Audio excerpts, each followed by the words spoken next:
The Government motion today concludes by stating that the decision to release Mr Al-Megrahi on compassionate grounds was consistent with the principles of Scottish justice. And in fact, the First Minister on the 15th of January, on the topic of possible release, stated that on questions of conditional release or compassionate release, on every occasion I have emphasised the critical importance of upholding the integrity of the Scottish judicial system. And that, of course, is the point of the debate today. Did this decision and the process by which it was taken uphold the integrity of the Scottish judicial system? Was it consistent with the principles of Scottish justice? Was releasing Mr Al-Megrahi to Libya to be feted on his return to his homeland the correct decision?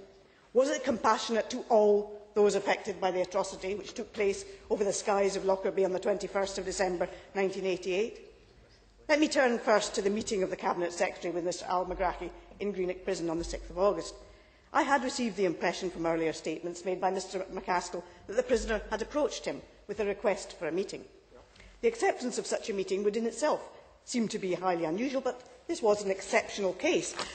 So I was astonished when the documents published yesterday revealed that the Deputy Director of the Criminal Justice Directorate, Mr George Burgess, wrote to Mr Al-Megrahi on the 7th of July 2009, ironically on notepaper with the slogan Homecoming Scotland 2009, stating that as a part of the process of consideration of prisoner transfer release, Mr Al-Megrahi had the opportunity to put forward his own representations, either in writing or personally to Mr McCaskill, and requesting that he let Mr Burgess know whether he wished to meet Mr McCaskill.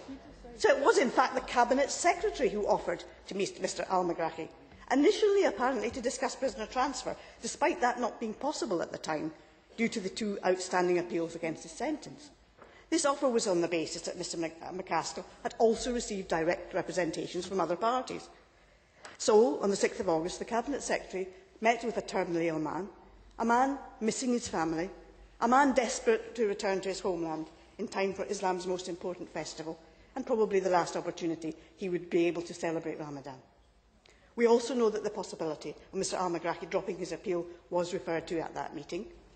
The application for compassionate release had already been lodged on the 24th of July, and Mr Al-Megrahi made several references to his terminal illness, his desire to see his family, and also to his protestations of innocence at that meeting. Prisoner transfer and compassionate release would appear to have been conflated. In contrast, the video conference with the members of the families of only 9 of the 180 American victims discussed only views on prisoner transfer. Similarly, the face-to-face meetings with 3 British relatives, the 1 Spanish victim and the relatives of 1 Lockerbie family. The views of the Libyan government were sought. Was any consideration given to trying to ascertain the range of views of the community on Lockerbie or the victims' families on compassionate release to Libya? Let's remember that prior to the night of 21st of December 1988, the relatives of 270 people had been looking forward to celebrating an important religious and cultural festival with them, and those people were wiped off the face of the earth. Mr McCaskill has said that some wounds will never heal, but did he not realise that the sight of a convicted terrorist being feted on his return to the country which had admitted responsibility for organising that atrocity would in fact reopen those wounds? And it was not only those people who lost their loved ones who were affected, though of course their loss was greatest. The people of Lockerbie who witnessed the descent of Pan Am 103 and subsequently looked after the remains, comforted relatives, demonstrated compassion in the greatest degree. The emergency and rescue services, the police who searched meticulously for evidence, and incidentally, all but one of those investigating officers who have contacted me are firmly convinced of Mr Al-Megrahi's guilt.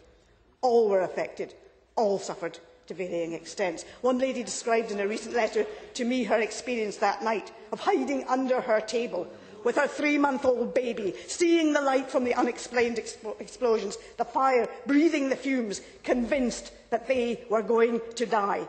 She didn't actually express a view on the decision, but she wanted to tell me how it felt then and afterwards, when she struggled to cope with the psychological aftermath.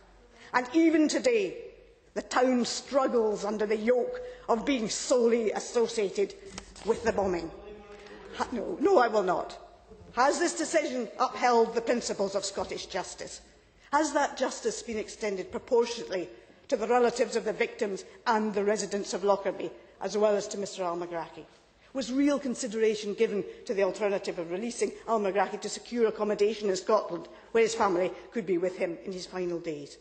Although the Libyan government knew compassionate release was under consideration on the 10th of August, Strathclyde Police were not asked for an estimate of security issues of release to a Scottish address for another 4 days, and the prison social work department were not asked to assess this possibility. Make no mistake, Strathclyde Police would have stepped up to the mark whatever they were asked to do, as the police always do. And much has been made of the statement by Bill Rammell that the Prime Minister and Foreign Secretary did not want Al-Megraki to die in jail. That is not the same as wanting him to return to Libya. There were other alternatives to releasing him to Libya, and the contents of the documents released yesterday do not convince me that these were proper. Sorry, the member is finishing. The member is finishing. Ruled out, and I cannot therefore agree that the decision was consistent with the principles of Scottish justice, and I therefore support all 3 amendments in front of Parliament today.